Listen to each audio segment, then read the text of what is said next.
पौलुस को प्रेरितों की मान्यता। 14 साल बाद मैं फिर से यरूशलेम गया। बरनबास मेरे साथ था और तीतुस को भी मैंने साथ ले लिया था। मैं परमेश्वर के दिव्य दर्शन के कारण वहां गया था। मैं गैर यहूदियों के बीच जिस सुसमाचार का उपदेश दिया करता हूँ, उसी सुसमाचार को मैंने एक निजी सभा के बीच कलीसिया के मुखिया को सुनाया।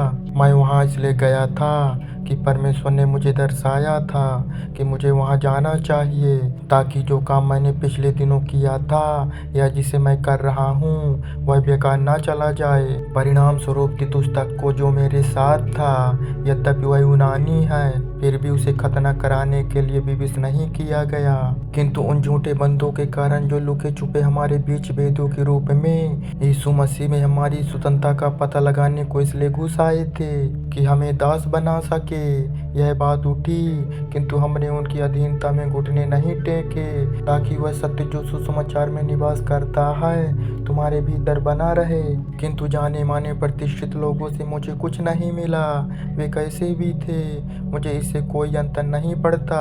बिना किसी भेदभाव के सभी मनुष्य परमेश्वर के सामने एक जैसे हैं। उन सम्मानित लोगों से मुझे या मेरे सुसमाचार को कोई लाभ नहीं हुआ, किंतु इन मुखियाओं ने देखा कि परमेश्वर ने मुझे वैसे ही एक विशेष काम सौंपा है, जैसे पतरस को परमेश्वर ने यहूदियों को सुसमाचार बनाने का काम दिया था, किंतु परमेश्वर ने गैर यहूदी लोगों को सुसमाचार बनाने का काम मुझे दिया। परमेश्वर ने पतरस को एक प्रेरित के रूप में काम करने की शक्ति दी थी। पतरस गैर यहूदी लोगों के लिए एक प्रेरित है। परमेश्वर ने मुझे भी एक प्रेरित के रूप में काम करने की शक्ति दी है, किंतु मैं उन लोगों का प्रेरित हूँ जो यहूदी नहीं हैं। इस प्रकार उन्होंने मुझ पर परमेश्वर के उस अनुग्रह को समझ लिया और कलीसिया के स्तंभ समझे जाने वाले याकूब, पतरस और यूहन्ना ने बरनबास और मुझसे साझेदारी के प्रतीक रूप में हाथ मिला लिया और वे सहमत हो गए कि हम विधर्मियों के बीच उपदेश देते रहें और वे यहूदियों के बीच। उन्होंने हमसे बस यही कहा कि हम उनके निर्धनों का ध्यान रखें, और मैं इसी काम को न केवल करना चाहता था बल्कि इसके लिए लालायित भी था। पौलुस की दृष्टि में पतरस अनुचित है, किंतु जब पतरस अन्ताकिया आया तो मैंने खुलकर उसका विरोध किया, क्योंकि वह अनुचित था। क्योंकि याकूब द्वारा भेजे हुए कुछ लोगों के यहाँ पहुँचने से पहले वह गैर यहूदियों के साथ खाता पीता था, किंतु उन लोगों के आने के बाद उसने गैर यहूदियों से अपना हाथ खींच लिया और स्वयं को उनसे अलग कर लिया। उसने उन लोगों के डर से ऐसा किया जो चाहते थे कि गैर यहूदियों का भी खतना होना चाहिए। दूसरे यहूदियों ने भी इस दिखावे में उसका साथ दिया, यहाँ तक कि इस दिखावे के कारण बरनबास तक भटक गया।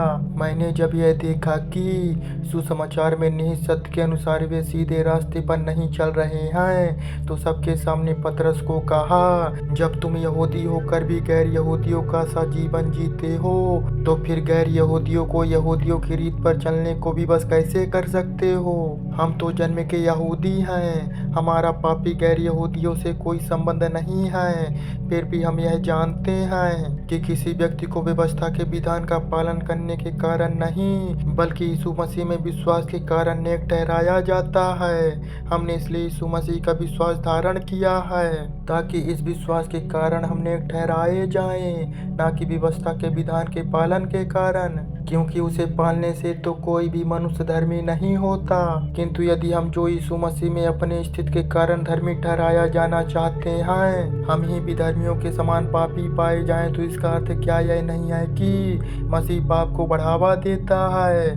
निश्चय ही नहीं। यदि जिसका मैं त्याग कर चुका हूँ उस रीत का ही फिर से उपदेश देने लगूं, तब तो मैं आज्ञा का उल्लंघन करने वाला अपराधी बन जाऊंगा। क्योंकि व्यवस्था के विधान के द्वारा व्यवस्था के लिए तो मैं मर चुका, ताकि परमेश्वर के लिए फिर से मैं जी जाऊं। मसीह के साथ मुझे क्रूस पर चढ़ा दिया है। इसी से अब आगे मैं जीवित नहीं हूँ, किंतु मसीह मुझ में जीवित है। सो इस शरीर में अब मैं जिस जीवन को जी रहा हूँ वह तो विश्वास पर टीका है, परमेश्वर के उस पुत्र के प्रति विश्वास पर जो मुझसे प्रेम करता है और जिसने अपने आप को मेरे लिए अर्पित कर दिया।